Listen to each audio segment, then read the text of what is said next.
the question was, what do I do when I get discouraged? Well, usually first I cry. I'm serious. I do. It's very important to cry. And I remember my agent had sent out the manuscript for the second round, and she sent it out to maybe, I don't know, almost 2 dozen publishers. And I really thought at least 2 of those editors would look at it. And they all rejected it, and I started weeping, and I thought, this is the end of the line. It's over. Champagne and olives and almonds, and sat there and let me cry as I drank champagne, which is a good way to cry.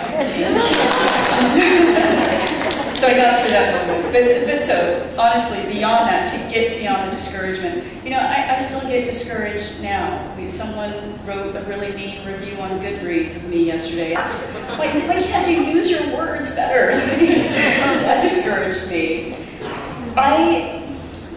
That I'd gone to these great schools over great odds, and that somehow once I became a writer, I was failing my education and my promise in life.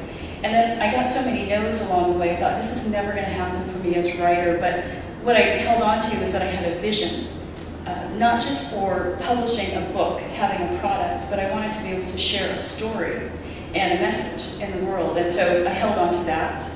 And then I put myself on deadlines, where I would say, okay, this year I'm going to publish a story in one of these literary magazines, and I would just keep sending it out. So when I got a story back in the mail and it had a big X in it, or a big no thank you, I would send it out the same day to 2 other magazines or literary journals. I would have all of my envelopes and postage set up, and I would send it out. So for every rejection I got, I sent it out twice more. Now this meant I got a lot of rejections, but I also got to yes faster. I have a friend who is not an artist, not a writer, a salesperson, who says, you know, I'm so happy, so I just keep going. That's my main way. As an artist in particular, if you don't have your own schedule for yourself, things that you actually can control, like I will send out a story by the end of the month, then you're kind of lost because you're always just waiting for an affirmation from the world, and you don't have any control over that. You only have control over the work that